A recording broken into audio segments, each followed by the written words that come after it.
Assalamu alaikum warahmatullahi wabarakatuh. Today we are going to discuss long question answers of lesson number 6. So question number 1 is describe an experiment to show that solids expand on heating and contract on cooling. Now this is activity number 1 in your book to demonstrate that solids expand on heating and contract on cooling. The things needed are a stand consisting of a metallic ring, a metallic ball having approximately the same diameter as the inner diameter of the metallic ring, and a Bunsen burner. Now the method is take a metallic ball, pass the ball through the metallic ring attached to the stand. The ball passes through the ring at room temperature. And now heat the ball using a Bunsen burner for a few minutes. Try to pass the ball through the ring. Now, leave the ball for some time and allow it to cool down. Again, try to pass the ball through the ring. Now, what do we observe? In case B, when the ball is heated, the ball does not pass through the ring because the diameter of the ring increases on heating, that is, the ball expands. And in case C, when the ball is cooled down, it again passes through the ring because the diameter of the ball decreases on cooling, that is, it contracts and regains its original dimension. So what do we conclude here? We conclude that solids expand on heating and contract on cooling. Now question number 2 is explain the factors that affect linear expansion in solids. How will you show that equal lengths of different solids expand to different extent when heated to the same temperature? Now the factors affecting linear expansion in solids are: number 1 is original length of the rod. When two rods of the same material but of different lengths are heated to the same temperature, the longer rod expands more than the shorter rod. Therefore, the longer the rod, the more is the increase in its length. Then second is increase in temperature. When two rods of the same length and material are heated to different temperatures, the rod that is heated to a higher temperature expands more than the other rod. Thus, the higher the temperature, the more is the increase in its length. Number 3 is material of the rod. When two rods of the same length but of different materials like copper and iron are heated to the same temperature, the copper rod expands more than the iron rod. Thus, different solids expand to different extents even when they are heated to the same temperature. Now, to show that equal lengths of different solids expand to different extents when heated to the same temperature, there is activity 3 in your book. The things needed are bimetallic strip of iron and brass and a Bunsen burner. Now the method is take a bimetallic strip, heat it for 5 to 6 minutes with the help of a Bunsen burner.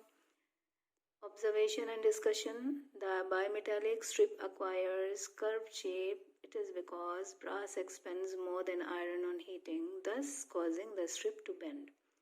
Now what is the conclusion? Different solids expand to different extents when heated to the same temperature. Now bimetallic strip consists of two metallic strips of equal length joined together through welding. You have to draw the diagrams also of activity 1 and activity 3 in your physics copies while writing the answers. Now question 3 is why do liquids expand more than solids on heating? Also explain the thermal expansion in liquids on the basis of molecular motion. The molecules in liquids are less closely packed and have relatively less force of attraction than solids. Thus, liquids expand more than solids on heating. Now, explanation of thermal expansion of a liquid on the basis of molecular motion. We know that molecules of a liquid are free to move within the boundary of the liquid, and when the liquid is heated, its molecules start moving faster, due to which the kinetic energy increases and the intermolecular space increases, hence the liquid expands. Write an experiment to show that different liquids have different expansion for the same rise in temperature.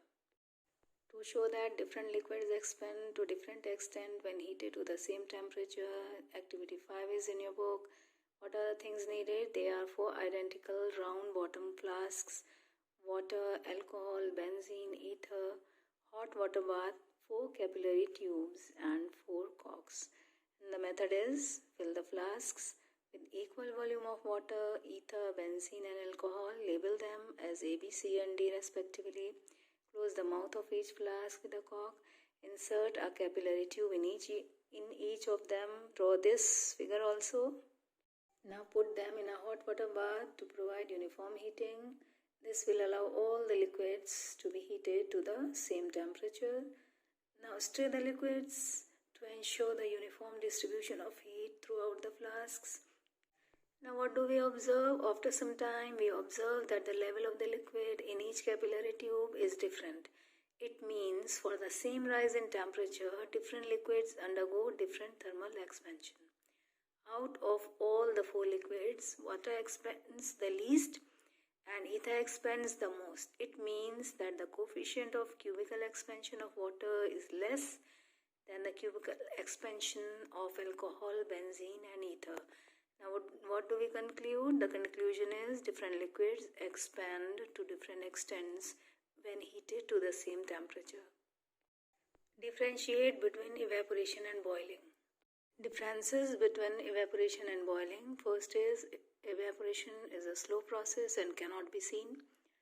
Boiling is a fast process and can be seen.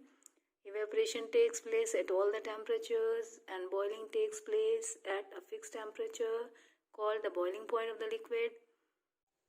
Evaporation is a surface phenomenon, that is, it occurs only from the surface of the liquid. And boiling is a bulk phenomenon, that is, it occurs throughout the mass of the liquid. And no bubbles are formed in evaporation. In boiling, bubbles are formed.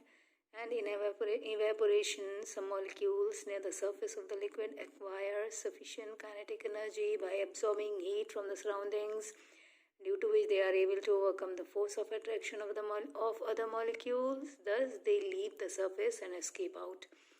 In boiling, the molecules acquire sufficient kinetic energy at a fixed temperature to overcome the intermolecular force of attraction. Thus, they start leaving the liquid throughout the mass of the liquid.